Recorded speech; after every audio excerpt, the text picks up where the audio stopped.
bem-vindos ao História dos Games, aqui na Play TV. E hoje vamos descobrir como as adaptações de jogos e modificações impactaram a cultura nacional. Agora, vamos avançar um pouco no tempo. Se lembra dos episódios anteriores, quando falamos do Phantom System e o Master System da Tectoy? Essa era praticamente a guerra dos consoles, só que no Brasil. Protegida pela lei de reserva de mercado, a Gradiente então acelerou e produziu muitos Phantom System, que por outro lado era a metade do preço do console original, e fez muitos terem acesso a um videogame. Para você ter ideia, a montagem dos componentes do console da Gradiente era até melhor que o próprio Nintendinho original, com baixo consumo de energia, mais fácil de produzir e muito mais barato. Para sermos justos, a Gradiente bem que tentou vender de forma oficial e comercializar os produtos Nintendo no Brasil, mas a empresa japonesa recusou de todas as formas.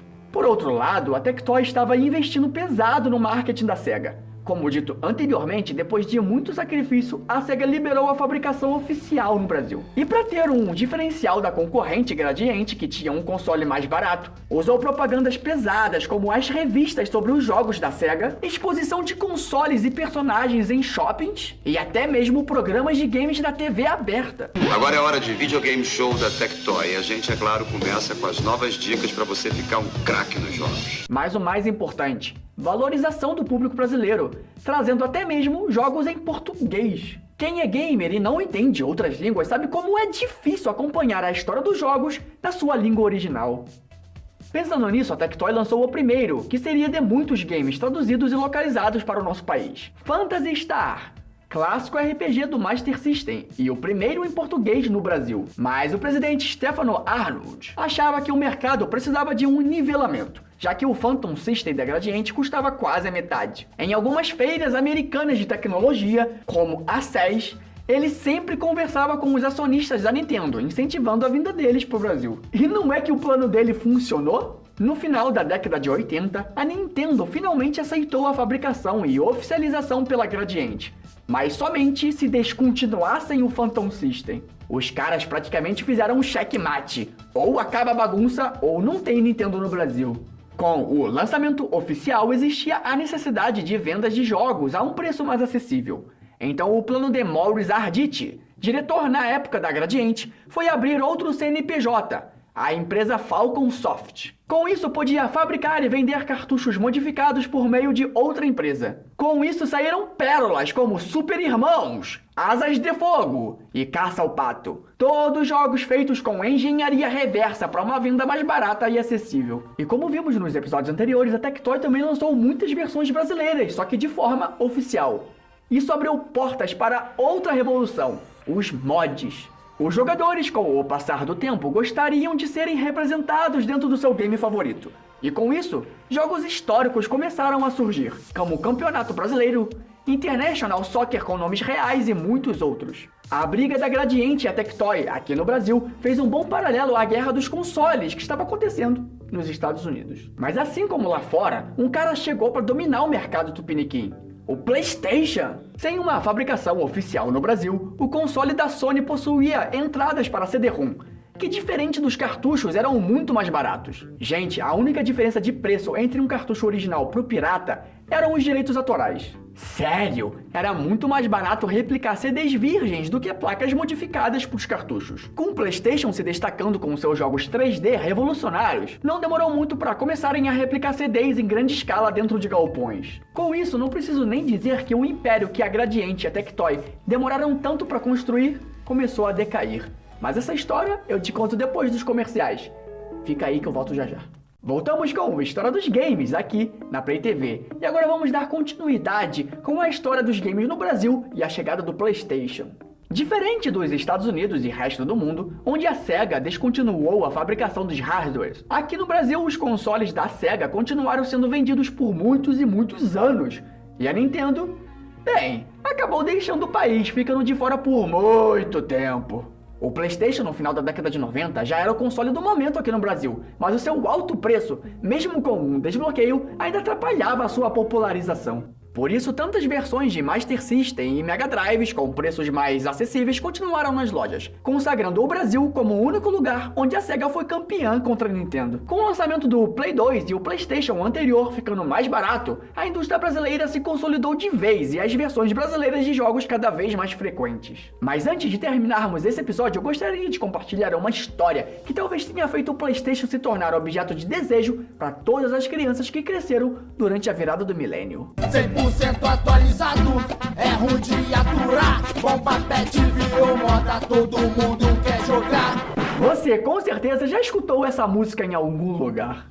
Winning Eleven, ou também conhecido como PES, desenvolvido pela Konami, que já produzia jogos de futebol, como o próprio International Soccer. O Pro Evolution Soccer batia de frente com o FIFA da EA, que na época era um pouco menos jogado. O único problema desses jogos aqui no Brasil é a localização, que como dito anteriormente, muitos começaram a criar mods. Então surgiu esse cara lendário, Alan Jefferson. Sim, o mesmo nome daquele jogador escondido que muitos usavam no modo carreira do Bomba Pet. Tudo surgiu porque o Alan fazia torneios de Play 2 na sua lojinha e para ter um diferencial, ele mesmo editava os times e fazia as modificações. Só que o cara não tinha exatamente um prêmio pro vencedor. Então ele premiava com bombas de chocolate que a própria mãe fazia. Por isso o nome do jogo, Bomba Pet. Graças às modificações e à pirataria que facilitaram o acesso aos jogos do PlayStation, que nasceu a cultura do 3x10 no Brasil. São graças às empresas que lutaram para fazer clones, a Gradiente que lançou jogos alternativos, ou a Tectoy que investiu pesado em ações de marketing e serviços, que fizeram com que o público brasileiro, mesmo sofrido e sem dinheiro, conseguisse ter acesso a essa indústria que tanto amamos. No próximo episódio veremos mais uma febre de outro segmento dessa indústria, a história dos jogos online e MMOs. Eu sou o Léo Dourado e nos vemos aqui na Play TV.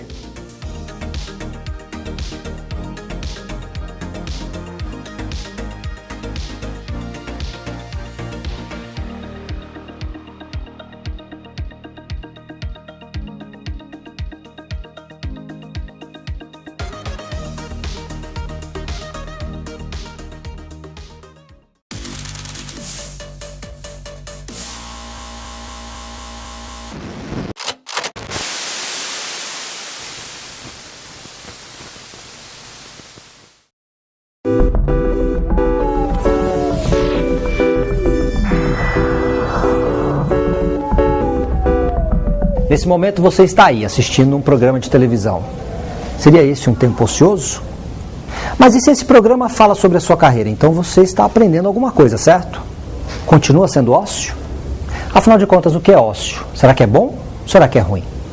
Para falar sobre a relação do ócio com o tempo livre e o trabalho, eu convidei a professora e socióloga da Fundação Escola de Sociologia e Política de São Paulo, Carla Diegues. Siga o mestre, começa agora.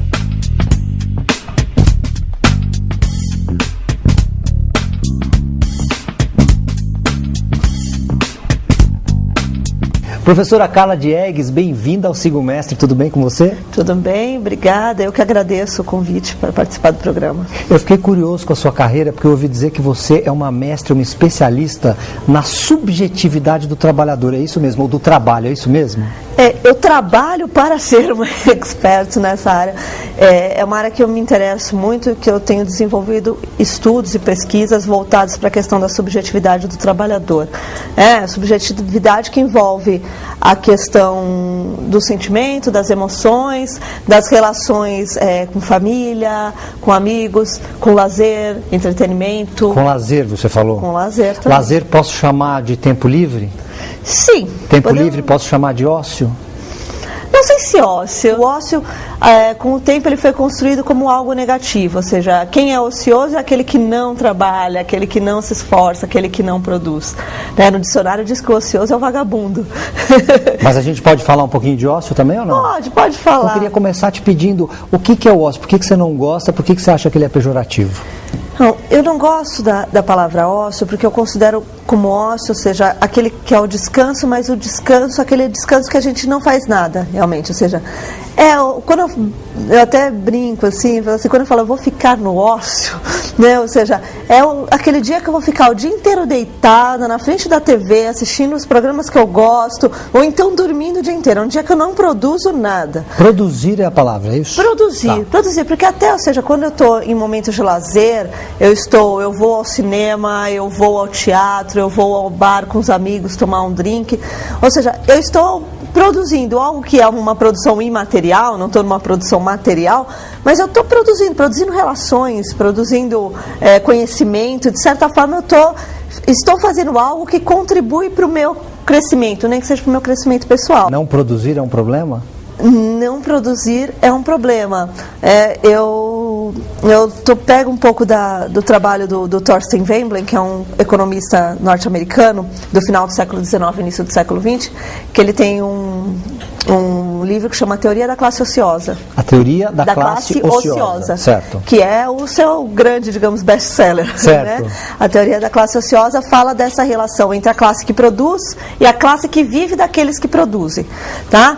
Mas considerando que aquele que produz é aquele que, de certa forma, está numa posição não nobre, não digna, né? E aquele que vive daqueles que produzem é aquele que está numa posição nobre. Então, a ideia do ócio, primeiro, ela vem, ou seja, o que produz considera aquele que não produz um vagabundo, porque ele vive às custas daquele que produz, né? E a classe que produz começa a tomar aquele que não produz, não só aquele que vive, que não põe a mão na massa, aquele que não põe a mão na massa, mas aquele que vive daquele que produz, ou seja, é o empresário, aquele que gere o processo, certo. Ou seja, ele tem uma posição importante nesse processo, ele que vai fazer com que a mercadoria, de certa forma, circule, né? Ele vai ser responsável por gerir esse processo, por controlar o processo e tudo. Porém, aquele que está alheio, que não está, nem que vive da classe que produz como empresário, nem que está no processo produtivo, mas que está alheio, o que ele é? Ele é um ocioso. Ele não produz valor, mas ao mesmo tempo ele não auxilia no processo de produção do valor, né? E quem é esse? É um ocioso, é um vagabundo. No Brasil, isso começa a tomar, já na época, né, do sistema escravagista, ou seja, a gente tem um pouco dessa relação do escravo que não produzia, né? Ou seja, o escravo que sentava para descansar alguns momentos era tomado como ocioso, ou seja, o tempo ocioso é o tempo de não produção. Então você está começando a me dar as raízes do porquê do sentimento de culpa, às vezes, dos executivos e das pessoas, quando a gente não faz nada, é isso? Sim, com certeza, porque estar em ócio é estar em não produção. Mas então você está criando um paradigma aqui, porque você está me falando que é uma concorrência feroz, que é um medo, uma insegurança do executivo, por outro lado, de algo que é muito rico e muito necessário. Sim. Como é que eu resolvo isso? É um problema difícil de resolver, que acho que é um problema que não cabe ao executivo, digamos assim, ao trabalhador em si. Cabe aquele executivo que gere realmente a empresa, de mudar a cultura da sua empresa. Ou seja, a empresa que investe nessa questão, olha, o meu trabalhador, né, o meu executivo, o meu trabalhador, o meu funcionário, ele vai ter o direito a tempo livre, ele vai usufruir do tempo livre dele,